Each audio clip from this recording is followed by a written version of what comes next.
I'm going to take a second to talk to you about underdogs. Eagles fans everywhere, this is for you. Flyers flying on the team. Touchdown. Time to get Jalen this ring. You don't really want to start a thing. This a bird game nation, baby. It's a Philly thing. Hater, and you looking like you type trash. I'm just here calling on Philly the podcast. And we can call a man dog or watch Miles score off the handoff. Rest of the division, your man saw Jackson like Sean, hunting like Randolph. Season here, early time to do them in. Your boy Philly Fresco. Thanks for tuning in. What is going on, you guys? It's your boy Joe Castro, aka Philly Fresco, and it is Philly the podcast, man. So today, obviously, I am joined by my guy Brandon, but today we have a very special guest. We got my brother on and off the air, man. One of the best doing it with the Philly insight. You know what I'm saying? We both on news break, absolutely killing it. My boy RB, what's going on, brother? How you doing, man? Yo, what's going on? Thank you guys for having me on once again. Guys are killing the game right now. Appreciate you both and your work. And, you know, I'm always excited to come on and chop it up with you guys, man. How you guys doing? Good. Cannot complain. So obviously the Philadelphia Eagles. Oh, go ahead. I'm sorry. Wait, man. You have the most fire intro in the game, man. Felt like I was about to go out of the tunnel, bro. But you should hear the rhymes I come up with while I'm waiting on a countdown. I have a whole song to that beat. But no, obviously the Philadelphia Eagles were about a week away from some real football, right? We just got the 53-man roster. We just got the whole practice squad. So we're gonna go over everything. Before we get into any specific questions or any specific topics, let's just start by saying how we feel, right? Let's have a quick therapy session. We'll start with you, Brandon. We obviously it just all happened today, right? So we're brand new on a lot of these things. What are your reactions to the practice squad, to the 53-man roster? What are your first thoughts? Yeah, I mean, how do I feel? I don't know. I feel good going into the season so far. I know that it is a rebuild year and there could be some ups and downs, but as of right now, from where we were when the season ended last year and the moves that have been made since the Doug Peterson firing, since the Carson Wentz trade, between free agency, draft, and kind of how the summer has gone, I feel good. I'm not going to lie. I mean, yeah, the cuts did make some surprises, and we'll get into it. But having those cut players, said players on the practice squad kind of alleviates some of that stress a little bit. But as of right now, I feel good. Well, in my opinion, man, I also feel good. But at the same time, I'm still a bit worried. Like Brandon said, some of the cuts, man, had me, scratching my head a little bit. But at the end of the day, I will say this: we are in a better position moving forward. That is for sure. We have some good young talent with upside. And I'm excited to see, it's not like we have any expectations now. It's more so like we're going to go out there with the underdog mentality and we're going to go and fight, man. And that's what I'm ready for. I don't want, the Eagles are going to be the best team. No, none of that. We're about to go out here and punch somebody in the mouth. And that's what I'm ready for.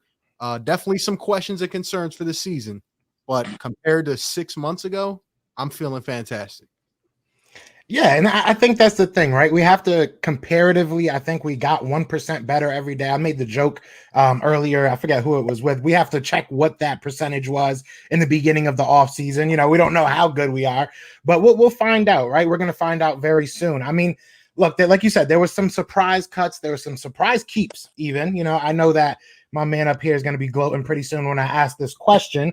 But real quick, I want to shout out to some of the channel members that we got in here, Solo Bolo in here and Jalen Williams in here. And shout out to Miss Bird Gang 31 because she segues it so perfectly into what I want to ask. I want to just get it over with. I want to get this out of the way. Travis Fulgham obviously did not make the roster. J-Jaw did. Initial thoughts. This is your moment, Brandon. This is your moment to tell me I still got the umbrella in here from earlier today.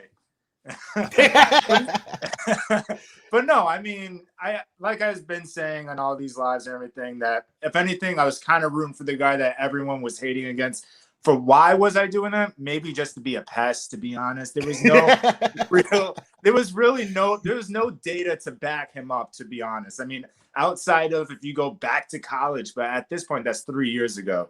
So it's kind of hard to be like, oh, but he had 14 touchdowns his senior year. Sweet. Now it's been 3 years. What has he done? And then I try to play the card like maybe he needs to develop. He needed to develop. So I just believe that with the new coaching staff, with everything, it was an audition for everybody on the team. And it was the people that probably won, the automatic people like the Lane Johnsons, Brandon Brooks, Brandon Grahams. Those veterans and guys were pretty much a lock. Devontae Smith, Jalen Reagor, those guys were a lock. The rest of the guys, they're auditioning. And the people that worked the hardest outside of performing well, none of those guys really performed. You can't bring up more than one play from JJ.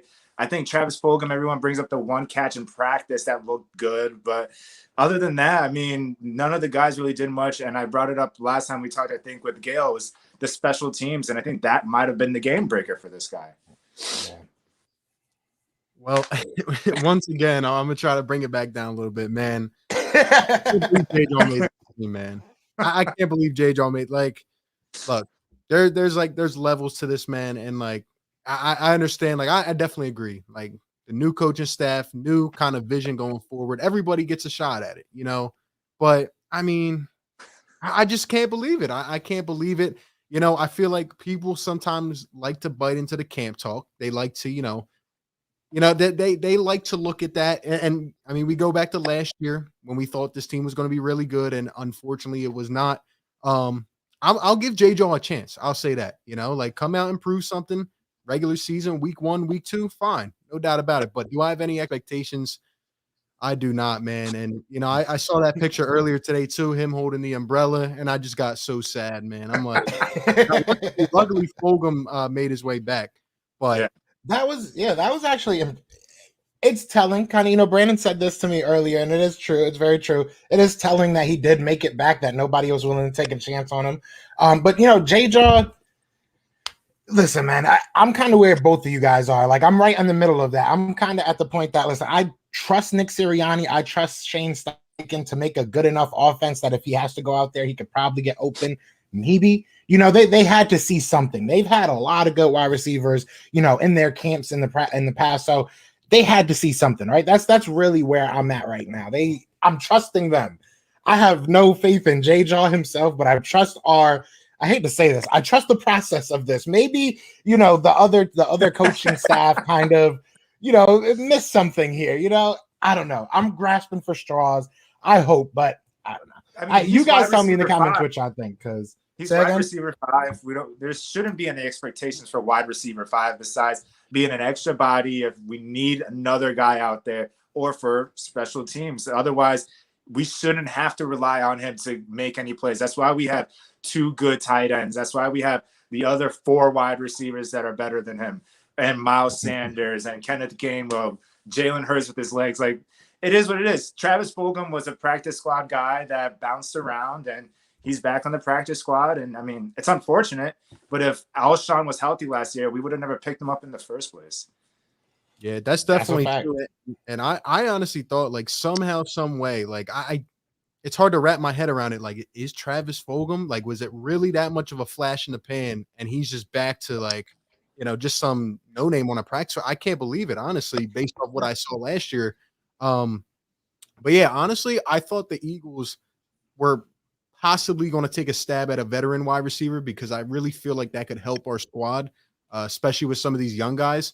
But hey, you know, J-Jaw's a here and there type of guy, and as long as he can catch the ball and not commit penalties, no timely penalties, you know what? I'll give him a chance. I mean, it's not like he's the final piece on a roster that's going to contend. You know what I mean? So we'll give him a chance. That's a fact. I think that's where we all have to be at the end of the day. We as fans really have no say. It's not like we can go drive to Philly and be like, listen, you're not playing Sunday. You know what I'm saying? We don't have that Howie Roseman power, but it is what it is. We got it out the way. It was going to be something we had to talk about, but it is what it is. I think we're all okay with it now. So let's start here. We'll start at the beginning. Obviously, the cuts started up yesterday, ended up yesterday. Was there anybody that surprised you, that stood out to you, that you're kind of like, damn, I can't believe we let them go? Is there anything that stood out to you about these cuts? I go to the defensive side of the ball. I think that I feel Andrew Adams kind of was a surprise to me just because we did sign him in the offseason. We are kind of light in the depth part for safeties, and I felt like having him, I know that he was good on special teams as well, but also having that depth at safety. And I know that was an issue even last year that we just didn't know. And I know Kevon Wallace right now, he's battling a groin injury. So whatever happens to Rodney, hopefully Rodney and Anthony Harris can do well and stay healthy. But let's say one of them needs a break, then what? Then we have, I think, Epps is there, and Epps is meh. So I was kind of hoping we'd keep him, but they didn't keep him. He signed back with the Buccaneers. So I think that was one player to me that really stood out, at least on the defensive side of the ball. Yeah, and I'll go with the opposite side offense. It's not really a surprise to me, but at the same time, I also don't want to believe he's done, and that's Jordan Howard. He's 26, 27. I mean, just years ago, this guy had, the most rushing touchdowns in the league. He's a great guy that you can throw out there on the goal line. He can go get you one. I don't know. I feel like Jordan Howard's career has been really weird to this point, and it's like now he's bouncing around, and I feel like somehow, some way he's going to make it back to the Eagles. But then again, I look at Gainwell and, I look at Boston Scott, and I'm like, we have enough running back depth. But I don't know. It's just a weird trajectory of a career. So we'll see if Jordan Howard even makes it back at some point. Yeah, my man's has like the worst stinger I've ever seen in my life. I've had stingers before. I guess this is a really bad one because it just like derailed his whole career. But I was surprised by him. He did make it back to the practice squad, so that's a good thing, obviously. Now mine's is going to be on the offensive side as well, and that's going to be Richard Rodgers. Like, shout out to my guy Jack Stahl. We had him on the show and everything. I'm glad he made the roster, but I'm kind of surprised that we went so young. I could have went with a couple other guys like Brent Toth. I'm kind of surprised he made the roster over LaRaven Clark, who, actually has some game time in him. But I didn't really see Jack Stahl making the roster over Richard Rodgers. I kind of thought Richard Rodgers was a lock for that number 3 spot. I didn't really see anybody taking that. But it really does tell me that, like, we're going young. We're trying to see how young we can go. I think our average age right now is like 25.9 years old. So it's like we're a young team. We're a younger team than we were last year. A little bit. It's not really that big of a difference, but it's a little bit younger. A little bit younger is always better. So maybe that's what they're trying to say with people like Brett Toth, people like Jack Stahl going younger on that side. But I was surprised. I think Richard Rodgers like continuously brought something to this team. You know what I'm saying? He's a veteran. We don't know what's going to happen with Zach Ertz, even though I'm hearing he said something. I didn't see it, but if he said something, hey, cool. Hopefully he said that he's cool with us. But now, is there anybody that you're outside of Jay Jaw? Obviously, we just said that. But is there anyone that you're kind of surprised made this roster? Because realistically, if I had to say somebody that I'm surprised made this roster, I would say Jack Stahl, just to kind of stay at that same position. Like, I think that he's good. He has a very, I don't want to say well-rounded. He's got a good skill set. He can block a little. He can block very well. He can catch a little. But I haven't seen enough of him as a receiving, guy to really see that he makes this roster. Obviously, you're keeping Tyree Jackson. So I was a little bit shocked by that. But is there anybody that you guys are looking at like, damn, I'm kind of surprised he made this roster? I don't know if there's like one specific person, but the amount of linebackers we kept. I know that we've been stressing about our linebacker depth and like, who is our linebackers? Who's going to be the starters? Are they going to be good compared to last year's debacle of Nate Gary? And I mean, I feel like you could have maybe went to the 6 linebackers and could have added one more wide receiver in like a Travis Fulgham or one more running back in a Jordan Howard. Like you had the opportunities to do that. And Howie was saying, well, when we add so many people on the line because they want to keep offensive line, defensive line, so you have to thin out some other spots. But then you have 7 linebackers. That just kind of confuses me there, where we could have used that extra depth, or even Andrew Adams that I mentioned before as a safety. You could have maybe held 5 safeties. I don't know, but I felt like that spot, 7 linebackers, was a little bit too much in my eyes. But I mean, we'll see.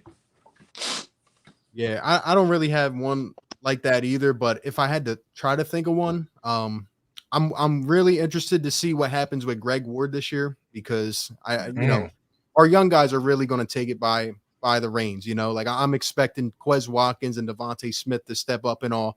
And Greg Ward seems like that guy. He keeps getting cut, but he keeps fighting his way, and he finds his way back.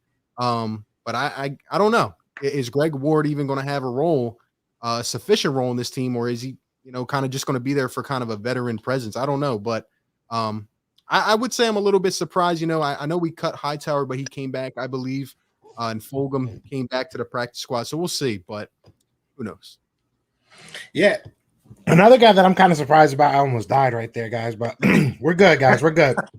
But anyways, no, another guy I'm kind of surprised about, honestly, is Taran Jackson. I was just thinking about this in my head. Somebody was talking about Tyree, and I started thinking about Taran. But I didn't really see much from him. To cut somebody like a Hassan Ridgeway, I know different positions, but Hassan Ridgeway, I feel like, has shown us things over the past couple of years. So that was kind of another surprise. Now, to go off on a little bit of a tangent, I did want to ask you guys about this. Corey Clement, I don't know who just said it, but somebody just asked it, so I'm not going off the top of my head. But either way, Corey Clement just signed with the Dallas Cowboys, so he's making his tour around the NFC East. But the reason why I bring that up is I want to ask you guys, is there anybody that you've seen, a former, Eagles player, maybe like a Sidney Jones, Corey Clement, there's a couple guys out there right now that you kind of wished we would have went and got back. Cravon LeBlanc still out there. Like, there's a couple names out there that were tied to the Eagles. Is there one you're looking at or looked at and we're like, damn, we should probably bring him back? I mean, I would have gone with Sidney Jones. Corey Clement, he was dope, and he obviously helped us win a Super Bowl and was part of that team. But after that, he kind of just fell off, and I feel like we have the running backs. Like, Boston Scott pretty much took his spot from him, and he's been doing better than Corey was. So salute to Corey. Love you, dude. Glad you helped us win a Super Bowl. But that's a guy that, if anything, I'm just surprised he went with the Cowboys out of any other team. I mean, like you said, I know, right? he's making his rounds, and like, at one point he hated those teams, and now he's like, all right, I just need a paycheck at this point. But I feel like our depth at corner is still thin as well. I mean, we saw when they didn't play Slay, when it was just Nelson and McPherson out there, and Cam Newton, who just got cut too, he was tearing them up. McPherson was getting picked on, and that was kind of worrisome. It also was kind of like a bright light that was like, all right, thank God we signed Nelson, because it could have been a really tough season if we went ahead and only had like these young corners. And I think having Sidney, I don't know if he would have turned into anything, if we needed just one more year with him, because he did make a couple good plays before he was off this team. But if I had to pick one of those players that you mentioned, Sidney Jones for sure. Yeah, honestly, in my opinion, I don't want any of those guys back. I really don't, because I'm bringing up some bad memories. Like, I'm happy for the guys, like Sidney Jones, continuing. I mean, he was a guy I had a lot of hope for here in Philadelphia. Even Corey Clement, like another one. I brought up Jordan Howard earlier. Like, the career of Corey Clement, as an undrafted free agent from Jersey, and I thought this guy was really going to, be that gem for us for years, and he kind of just, the injury stacked up, he fell off. But yeah, I'm ready to rock with the core that we have now. I feel like this entire season is about who do you have going forward, because you have some vets on 1-year deals, you have a couple guys here to kind of hold it down, but it's really like, is your draft going to pay out or pay off? Is your young talent going to step up and take that stride forward? And that's what I'm most excited to see. Definitely. Shout out to everybody that's in the chat, man. We got 40 people in here. Be sure to hit that like, hit that subscribe. Go check out my guy, Philly Take with RB. Go check him out on Twitter. His Twitter handle's right there. We made it all pretty for y'all. Now I do want to ask this. We're going into week 1, right? Do you guys see any positions that you're like, let's upgrade this? Like, obviously we have like 45 linebackers, so we have trade bait, right? We got some trade bait. So is there anything that you guys want to see how we do? Is there any trade, any free agent out there, anything you want to see these Eagles do prior to week 1? You can take this one, RB. Oh, I mean, where do I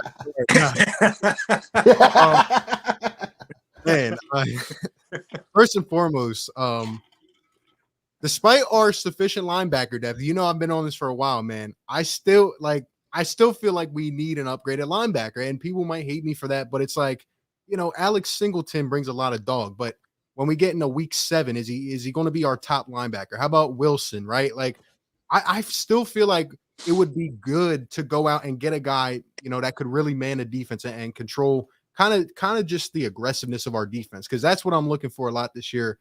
But other than that, I mean, I feel like we're ready to go. I really do. I would think about maybe some O-line depth. I know we just traded away Pryor. He probably wasn't going to make it. But that's definitely one of the concerns I have this year is our O-line staying healthy. I don't think people are looking at it enough. We might need something there in the future, depending. Yeah. I mean, it's kind of tough to say because I feel like offensive line, defensive line, I feel like our starters are pretty stacked and maybe some depth at the offensive line. But I think our depth at the defensive line is pretty solid if you think about it. Yeah, they were getting gassed during preseason, but that's because they couldn't rotate with anybody. If they were out there full strength, that rotation is probably going to be nuts this season. But I feel like is it too much to double dip in the corner section? I mean, yeah, we signed Steven Nelson right before training camp, but do we really, really believe in Avonte Maddox, a man down the slot right now? I mean, I know the guy, he's kind of been like all over the defense. He's been asked to play slot, outside, safety. He's been asked to do everything and hasn't really focused in. But at the same time, it's like I've seen him play slot, and I've seen him play corner, and he has speed but gets beat a lot. And so if I was to say, like, if there was a position that someone came up that was a pretty good corner, I know you've been mentioning, what was it, CJ Henderson or something like that, Joe, from Jacksonville. Like, if we could get something like that, that'd be dope. So at least a slight upgrade over Avonte Maddox. So that's kind of like the route I would go. Yeah, I'm glad you brought up CJ Henderson, and I'm starting to see it in the comments. I love this. I love it. You know, shout out to my guy Eric Crocker from Croc Talk TV. Man, he was a former NFL DB, and he's really high on CJ Henderson. And I had him on the show, and he kind of broke down why he likes CJ Henderson so much. Obviously, there's some mental things going on over there, right? You don't give away a first round pick for no reason, especially this quick. But I think it's stuff that we can fix. I agree with linebacker as well. I think, listen, I know we have 7. I'll trade about 3 of them for 1 good. If we can get 1 good that can do what all 3 of those guys we trade, we're good then, because I feel like if you look at people like this, could have been a surprise guy that stood too, is Patrick Johnson. But if you look at all these guys, Patrick Johnson, Jannard Avery, I'll even say Sean Bradley, a lot of these guys are kitty cornered into one thing that they can do well, whether it's that they're a good run blocker or they're a good pass rusher or I don't think we have many people that are good in coverage, but they all kind of have their own thing that they're good at. Yeah. So it's like, that's kind of why I wanted to keep Jacoby. I think he would have probably been the best coverage guy that we had off rip, but we didn't. It is what it is. I'm not going to keep on being, biased on that. But I agree with both of you guys. I think that cornerback and linebacker is still a position of need. Cornerback, I think it's more so for the future. Maybe we can be good enough this year. Even if we are a good team, they can probably get by with what they have. Linebacker, you can maybe say the same thing. You kind of figure out who's the best of the pack that you have.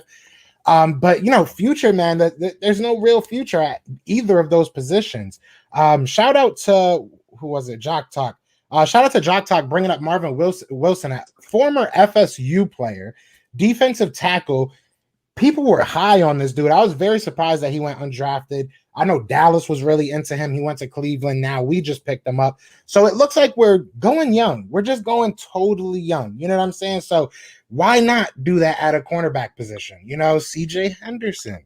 Why not? You got a guy on his rookie deal, somebody that can be your number 1 possibly next year if you move on from Slay or, Steven Nelson. So I'm all in on that. Now let's talk about the QB1, man. The QB1 finally got named, right? I feel like I forget the guy's name, but he said it perfectly. He said that it was like unwrapping a gift on Christmas Day that he already knew he was going to get. Like he saw it the day before and it was like, whatever, I knew what I was getting. But it is what it is. He got named the starting quarterback.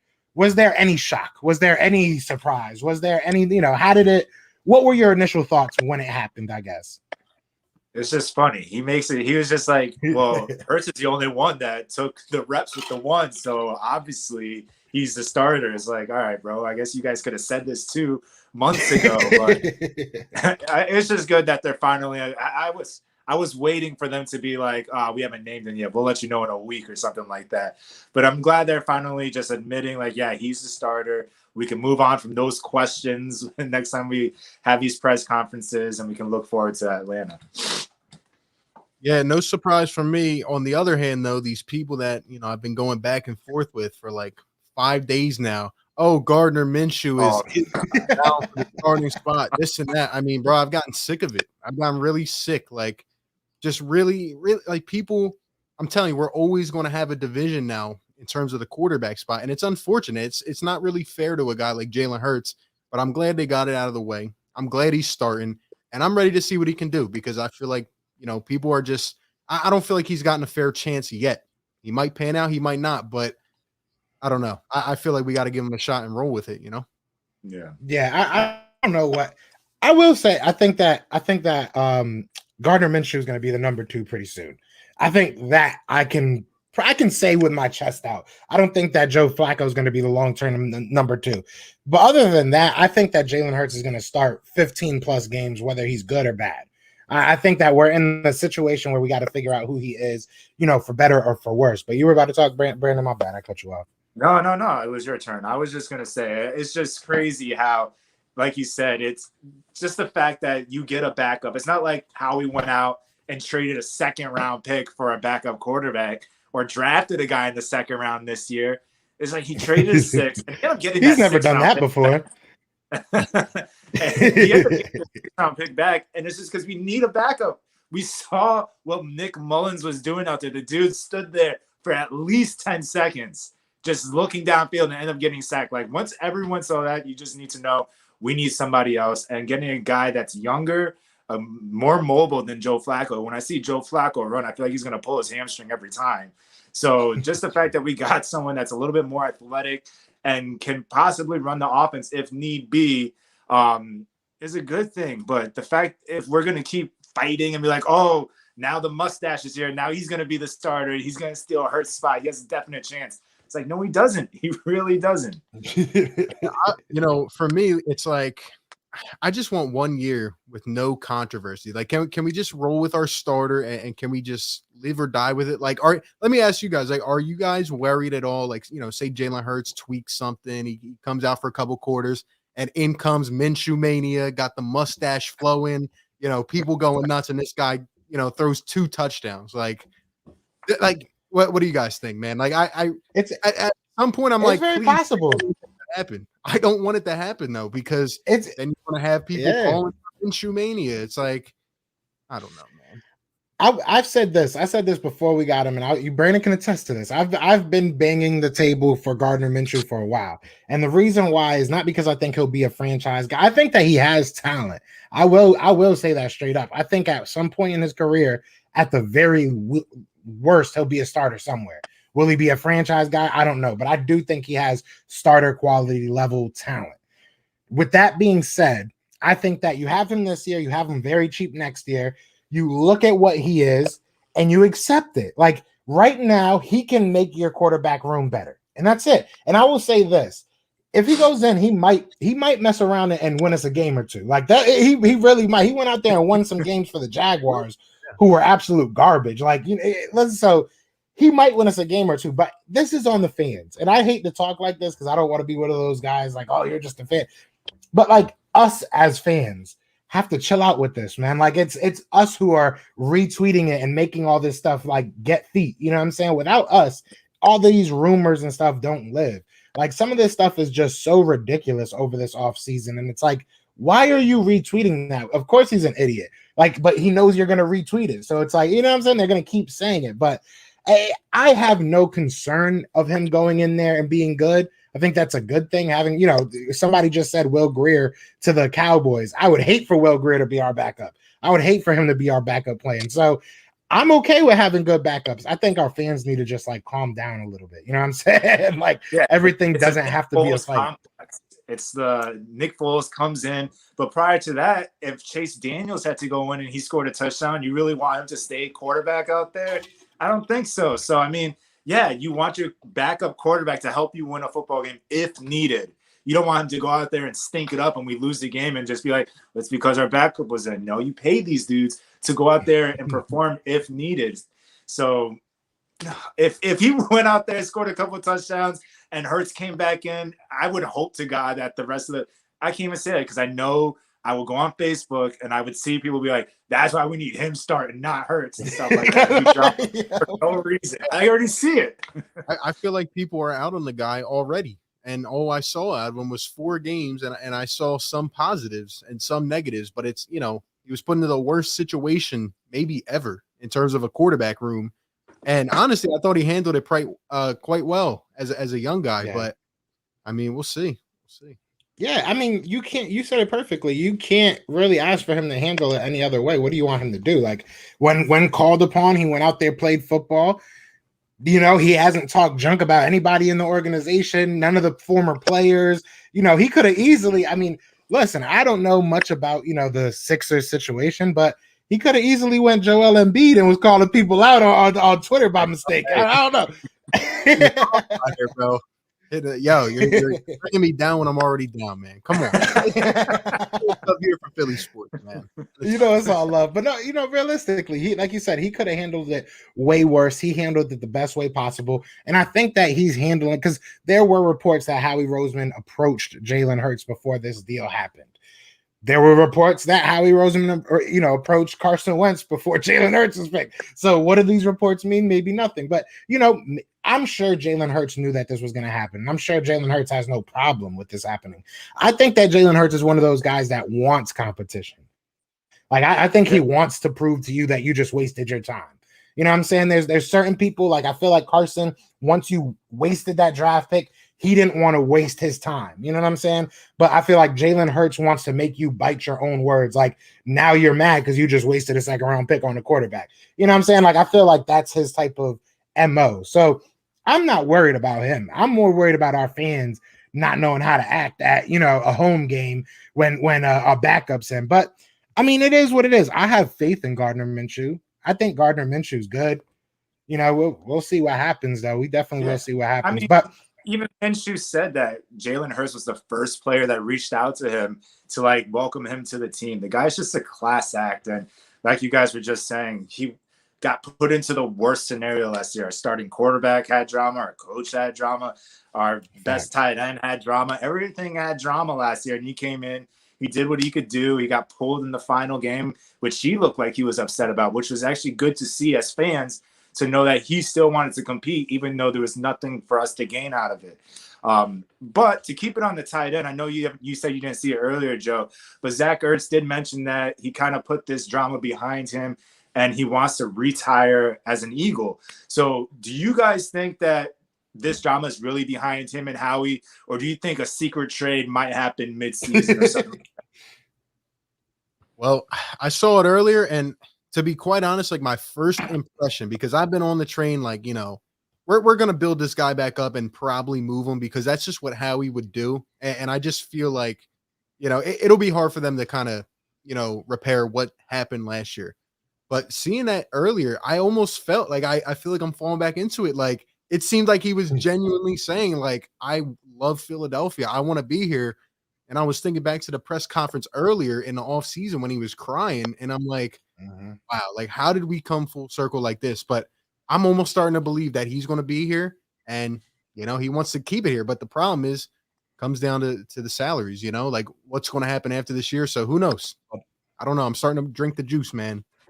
Yeah, no, I like to be that guy that, listen, you could bring me out to a nice restaurant. You could buy me the Jamba Juice. You know what I'm saying? You could get me some nice chocolates and stuff, and I'm not going to fall for it. But Zach Ertz is a little bit different. I mean, Zach Ertz, like you said, he was crying. Like, I think that it was one of those situations that as Eagles fans, we were just preparing for him to leave. I could be wrong, and I don't want to speak for everybody, but there was not a part of me that was like, this guy needs to go. I can't stand him. I hate him. It was just more so like, bro, if you don't want to be here, it sucks. You know what I'm saying? It hurts, but all right. But if he wants to be here, I think that now we have two elite tight ends. You know what I'm saying? It kind of sucks in the sense that obviously we all want to see what Dallas Goedert can be, but it might also help us. If Dallas Goedert is cool being a dual threat with, you know what I'm saying? Like both of them can eat. If we see this year that both of them are eating, it might come to a point that Dallas is like, all right, I mean, I know Zach probably got 2-3 more years at elite level that he might, you know what I'm saying, give me a run for my money as the number one guy, but give me my money and we'll chill, That's where it comes down to me with Ertz, though. Like, what is Ertz going to do after the season? Because obviously Ertz' contract, I think it ends either this year or the next year. I think it's this year, though. I think this is his final season. So what happens then, right? Is this just a means to an end? He doesn't want to look like a bad guy. If it comes to the offseason, he's a free agent. He doesn't want to that guy that kind of pity partied through the whole season. That could be it. But listen, Zach, if you want to chill, bro, if you want to come over, kick it, I got Jamba Juice. We good. We chilling. We chilling. You know, they just put me on a Jamba Juice, so I'm gonna say that a lot. But real talk, you know, like I'm cool with it, man. He's a Philly legend to me. You know, it's all about wanting to be here with guys like that. And same thing with Carson. I mean, I'll even go back to Carson. If Carson wanted to be here, I would have never been as, you know, upset or disrespectful towards him as I was. Like, he just didn't want to be here, so it's screw him for life. But, you know, Ertz wants to be here. Let's get it, man. I'm with it. I'm 100% behind it.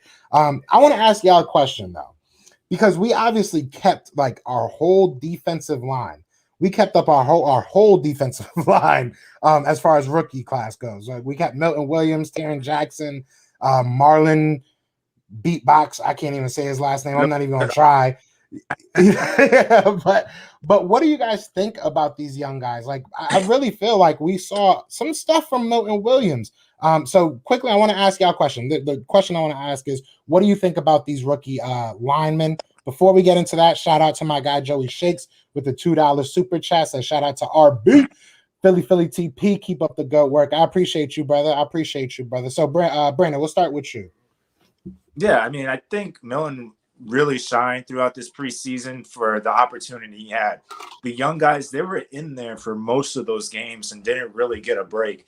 And you could see his motor, like him being a rotational guy and coming in and not having to be a starter day one or something. Like, he's going to be able to learn from Fletcher Cox. He's going to be able to learn from Brandon Graham to be able to go on the outside and inside. So the fact that they moved him around, they utilized him, we saw his speed, his hunger, and his athleticism. That's great, because that's what everyone was talking about when we drafted him. When he was picked in the 3rd round, we we're just like, who is this guy? Why is Howie trying to be Howie? Trying to be the smartest man in the room. But it might work out with this pick, especially if he's able to develop more than what we just saw. Like, we just are able to see that raw athleticism, and I'm excited for him. I think he's going to have the best chance to be here long-term than maybe the other two guys. I mean, I know maybe Jackson, he did his work, and I didn't really see too much of Beatbox, but right. That's his new name. I like that. But I'm excited to see him play come next weekend. Yeah, I back that 100%. And honestly, I think it just goes to show like who we are and who we've been as a football team. Like, we love stacking the trenches. You know, that's Howie's MO. And honestly, you know, I feel like the cream of the crop is still the guys we've had here. I'm looking for someone asked me the other week, like, who's one guy that you really want to step up on this team? And I feel like nobody's talked about him, and that's Javon Hargrave. You know, like, I feel like we went on and paid this guy a bag, and I feel like our D-line can be up there with the top of them in the league. Mm-hmm. But, you know, we have some questions to answer after this season when it comes to the defensive line. And that's where I think, you know, we're just trying to nurture these guys. You know, I don't see too many of them coming in and making an impact by week 5, you know, but I mean, they're learning. They're learning from some of the guys who have been here a long time. And that's why I'm really excited to see what they can do. But I hope Milton Williams cracks a spot. I hope Josh Sweat comes out of here and starts shredding guys like I've seen him do the last couple years, you know, but I think we have a lot of good depth. I do. Yeah, I mean, you know, shout out to Fran Duffy, man. We had him on here, and when he started talking about Javon Hargrave and Milton Williams, that's why I'm so hype about him. I mean, like, to quote him himself, he said, you know, he feels that Javon Hargrave was one of 2 of the best players in this camp so far. So that's a big, you know, statement right there. So I'm excited. If he balls out this year, it's going to be scary, because if you look at what he did in Pittsburgh, well, it was get to the quarterback. Obviously, he was a good run stopper as well, but to have that force next to a Fletcher Cox that can get to the quarterback, whoo, good luck. Good luck opposing quarterbacks. We're going to see them on the ground a lot. I mean, you know, I really do think that this defense can be a top 5, top 10 unit easily. I really do, like, all over. I think that the cornerbacks are good enough. You know, I would compare it to like the 2017 season where you had, you know, Ronald Darby and you had Jalen Mills, and, you know, they really weren't that great, but they were good enough. They made the plays when they were there. So that's what we have right now. Like, I'm hyped for this team. Like, I want to ask you guys this. Do you feel like Howie did enough this offseason? Did he do enough to, if you're Jeffrey Lurie, you looking back, this is probably a bad question, but if you're looking back at his past, you're looking at it now, Do you give him an extension? Do you say let's run this back? An extension? let's get through this season first, because I mean he made moves this offseason, don't get me wrong, but like RB said earlier in this live, we have a lot of guys on 1-year deals, so we're gonna have to either re-sign these guys next year, figure out what we're gonna do with all these draft picks, who we're gonna take. Are the young guys that we do have, are they good enough to be on their own if Brandon Graham retires? Ryan Kerrigan's only here for 1 year. Are you going to keep Derek Barnett or run with Josh Sweat? One of those guys or both of them. So you're going to have to pay them. So what's going to happen with like an Anthony Harris or an Eric Wilson? Like those kind of guys on our defense especially. So to answer your question, did he do enough? I think he did this offseason, because I didn't even think we had enough money to sign anybody. And we went ahead and we grabbed a safety, a linebacker, a corner. And we had it so far, it looks like a decent draft with Devontae Smith, Milton Williams. We'll see Landon Dickinson if he can beat out Sam Milo for that left guard spot. So we'll see. But as of right now, I think he did enough for right now. Man. Oh, man. You know where I come in on this. But you know what? Jeffrey Lurie's going to give him an extension anyway. He's going to give him an extension anyway because that's his guy. He treats him like his son, and I just see it coming. I don't think Howie's going to be leaving for a long time. Did he do enough? I thought he had a decent offseason. I do. But I would advise some fans that, think that we've turned it around in 1 year. I don't necessarily think that we should be in this position right now. Just as a team, it happens. You go through the cycle, but it's unfortunate what transpired last year. So I will never lose sight of that. I still think we should have completely hit the reset button, but it is what it is. We're here now. I thought Howie had a decent offseason, but like Brandon said, we're going to have to really make moves, and it's about, are these draft picks going to step up and be the guys going forward? The one thing that is so underrated that I would love to hear what you guys think, because I've been bringing this up and people are calling me crazy. I have a bad feeling that Howie Roseman is going to have way too much say on this team. I'm worried that we're not going to see the full Nick Sirianni or the coaching staff or this or that. Like, we're talking about having say on game days. We're talking about having say on the like. I'm a little bit worried about it. I'm not going overblown yet. I want to see, because I like Nick Sirianni's energy. I like what he's bringing to the table so far. I like Jalen Hurts' mentality. But I'm a little bit worried about it. I can't even lie. Facts. Yeah, it kind of comes down to like stuff like J-Jaw getting on the, I hate to keep on saying this, but stuff like J-Jaw making the roster, stuff like, there's a couple decisions that you look at and you're like, was that a Nick Sirianni decision? Like that seems kind of like a Howie, movie, so it's a pride one.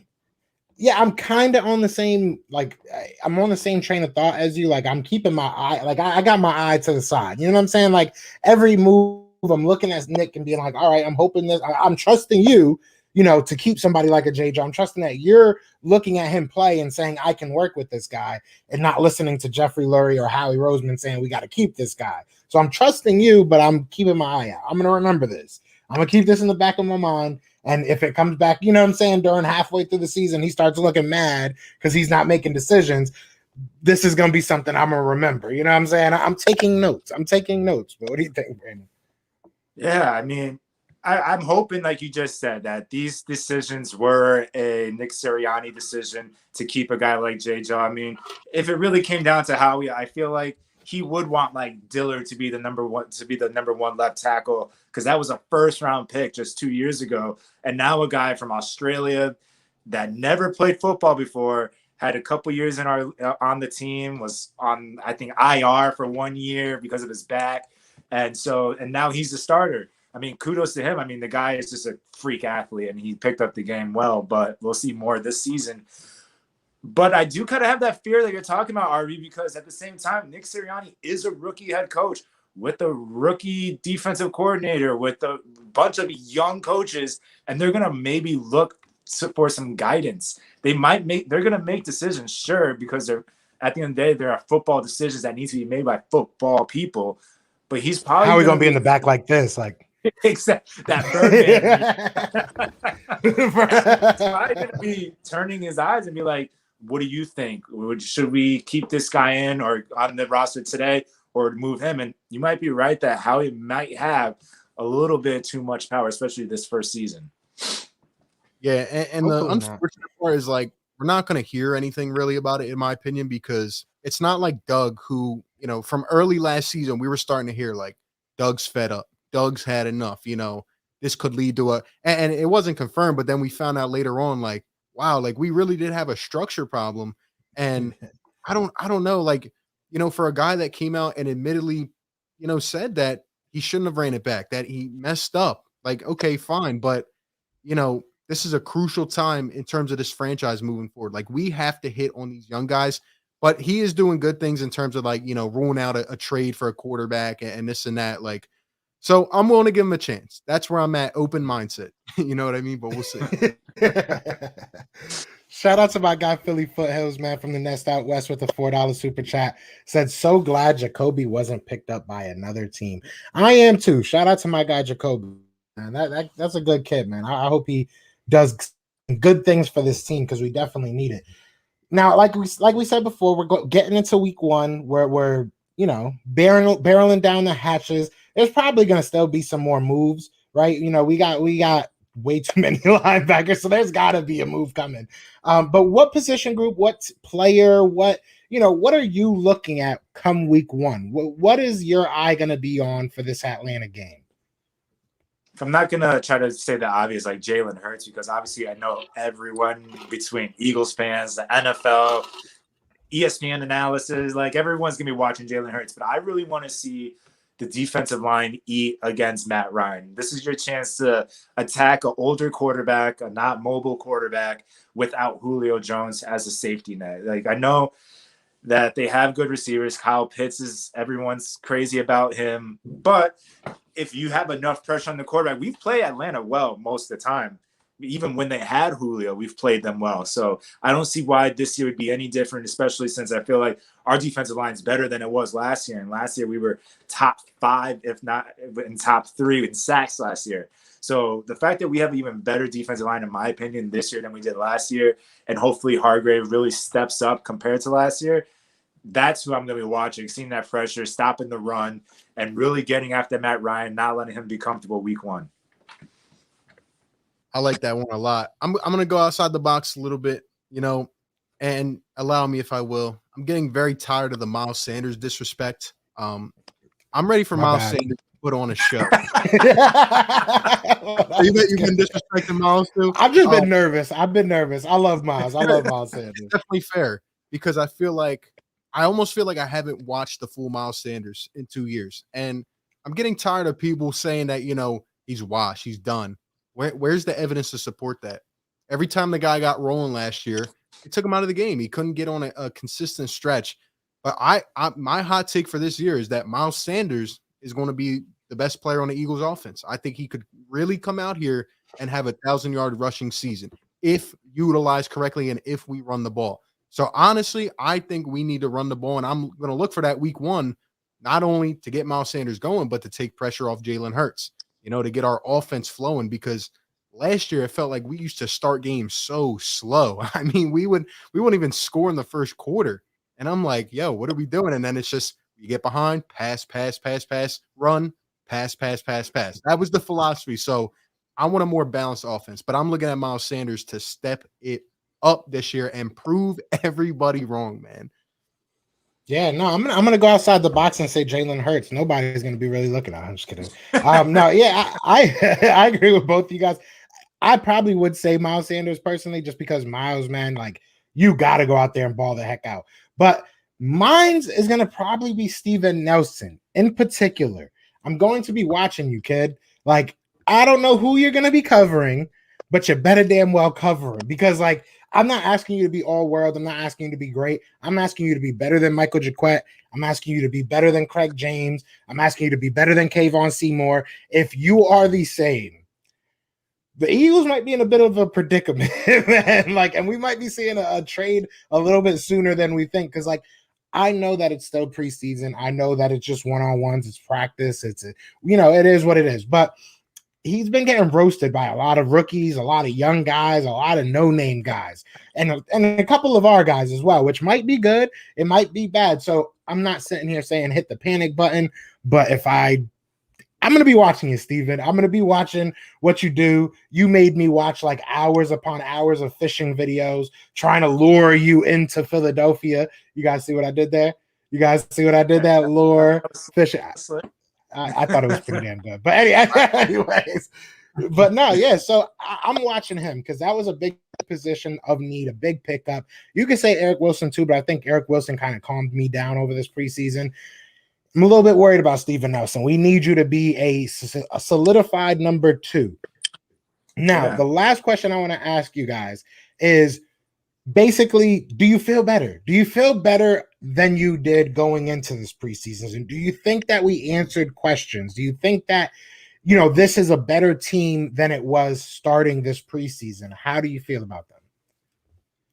Starting this preseason, yeah, I guess you could say yes. I mean, we lost our head coach. We lost our starting quarterback. We thought last year, Taran Jackson, Alshon Jeffrey, we thought it was going to be a great scene, and we lost all these guys. And I mean, rightfully so. I mean, Alshon's just done. I don't think he's in the league anymore. Deshaun's good for a couple plays, unfortunately, and Carson's just a walking injury bug. So I think we are better. I'm a little bit more comfortable, but I think the one thing we've all been saying throughout this is that we just have to take it easy. We got to just be prepared for what this team could potentially really is, that rebuild, or they can shock the world and can be that underdog, like RB said, and really just knock people out. Yeah, I mean, I don't want to make the same mistakes. Life's about learning. I'm waiting for week 1. If we go week 1, like I'm gonna feel really well. Where I do feel well is by seeing some of the other teams in the division. Because let me tell you something, all right? Yeah. Daniel Jones stinks. All right. I thought the Giants were gonna come out and be kind of the dominant team in this division. I don't know. Is Dak Prescott healthy? I don't know. Can Ryan Fitzpatrick win you in division? Nah. So honestly, it's crazy to think that, like you guys said, we're in a retooling stage. Like we could really mess around and make some noise here. Like I've never seen a division like this bad for 3 years in a row. So I feel better seeing Daniel Jones stink it up out there. I definitely do. Yeah, I was there 2 years ago. 2 years ago, prior to this past season, I was sitting here saying, like, I think Daniel Jones is going to be good, man. He was making some progress toward the second half of last year and everything, but apparently not. He fell like off of a bridge. I have no idea what happened to that man. Maybe he was just doing a bunch of wind sprints in the offseason and forgot to learn how to throw, because like it seems like he forgot how to be a quarterback. But I agree 100% with you. I've said it before. I've pinned the team around 6 to 9 wins, but I've also said that we can mess around and win a division with 9 wins. Like, this is not a great division by any stretch of the imagination. You look at every team, they have questions. They have major questions, in my opinion, and it might be at different positions. You know what I'm saying? But like you said, Dak just started throwing. You know what I'm saying? Dak was just throwing like a couple days ago. Like, that was when he just started throwing. So, and they're not even putting out the tapes. Like, they don't even want people seeing it. So, like, that might be a good sign for them. Maybe they're trying to, maybe he has like a new throwing motion they're trying to hide from everybody or something. But why would you be afraid to show your fans that your quarterback is throwing? Right. Why are Cowboy fans so worried about their backup right now? And now they just got, I forget what his name even is. Like, I mean, like Will Greer from Florida, who's trash. You know what I'm saying? So that's who your backup is. Like, you look, like you said, you look at the Giants, they have a terrible quarterback. They have Jason Garrett as their offensive coordinators. Like, you look at the Washington, they have no quarterback. So there's questions everywhere. And we've been saying this. So I don't know why anybody in this division is really pumping out their chest. Like, it's going to be a snail race, but somebody's going to win it. You know what I'm saying? So why not us? That's kind of where I'm at right now. But Brandon, you got anything you want to say? No, I mean, yeah, especially with the division, it is pretty crazy. I don't even know if the Cowboys, outside of getting Micah Parsons, really stepped their defense up. Like, they literally had the worst defense last year. and out of people were saying NFL history. It is just insane the fact that they were even in some of those games to come back and score as many points when they were down like 40-13 in the second quarter against like the Browns. But their defense isn't good. I know that Washington's defense, I mean, their defensive line is good, but they lost Ronald Darby, who was a solid corner for them last year. And like you said, Fitzpatrick can go ahead. He can air it out. I mean, we've seen it when he was at Tampa, and when we played against them, Deshaun Jackson, I think, was on the squad at the time, and he was just airing it out. We've seen that side of Fitzpatrick, but we've also seen him stink it up and lose his job, hence why he's been a journeyman. So are we worried about him? No, I think I'd be more worried. I don't even know. He's better than Haskins, I guess, but it's still – I'm not too worried about Washington. And then with the Giants, their defense did get better. I can't front there. The defense is a little bit better, especially with Blake Martinez there at linebacker. He helped with that defense. But like you guys said, Danny fumbles. I mean, the guy tackled himself. Like, he was all alone, and he just tripped on his 2 feet and fell down. Like, he's athletic, sure, but he's not the best quarterback, especially in this division. I don't know why everyone hates on Jalen Hurts, especially guys that are covering the NFL, and then they rank all these other quarterbacks ahead of him as if Jalen Hurts is this trash bag we grabbed from some D3 school. Like, it's insane. I agree. And when it comes to, first off, when it comes to the Giants, right? Everybody keeps talking about Miles Sanders. How about we talk about Saquon Barkley for a second? This guy's an all-world talent, but, you know, you look at Saquon, right? Then you go to the Cowboys, you look at Dak. Like, these are injuries that, you know, you may not ever be the same after. And I mean, it's almost looking like a year where I've heard Giants fans say, like, we have to see it from Saquon this year. Who knows what's going to happen in the future? In terms of the Cowboys, right? Like, you're right. Their defense didn't get any better. They're talking about they drafted this guy in the 3rd round. They drafted it. Come on, man. Their offense is going to have to be their main integral part of winning games. And who knows, like you said, with the quarterback, we haven't even seen him throwing yet. I mean, come on, man. And Fitzpatrick is, you know, he'll win you a couple games and then he'll look like trash for 6. So, I don't know, man. It's going to be an interesting year. I say 8 games takes the division. First one to 8 wins it. I could agree with that. I could definitely agree with that. I think it's going to be a fun year. Either way, I know we're all talking like 8 wins, 9 wins. That doesn't sound like much fun, but it's going to be one of those years that you're just seeing these guys grow. You know what I'm saying? It's going to be a growth year. It is what it is. Just take it. We're going to have fun with it. We're going to hopefully see Jalen Hurts start to, you know, shed out his wings and become a franchise guy for us. But other than that, man, I think we're going to end it up real quick. As always, RB, you know you're my brother, man. Anytime you want to come on the show, you're more than welcome, bro. There's always a spot for you. We appreciate you coming on, man. Hey, thank you guys for having me again. Same goes to you. I appreciate you guys having me on. It's always a lot of fun, man, and I'm sure we're going to be working a lot throughout the year. Facts. But Brandon, you want to say bye to the people? We'll let you do the outro. We out you. Y'all know what it is, man.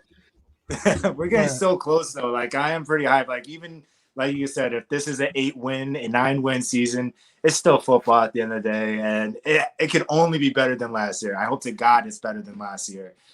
We're going excited, man. I'm excited. We can let you do the official outro. Y'all know what it is. It's Fly Goes Fly, and we out here.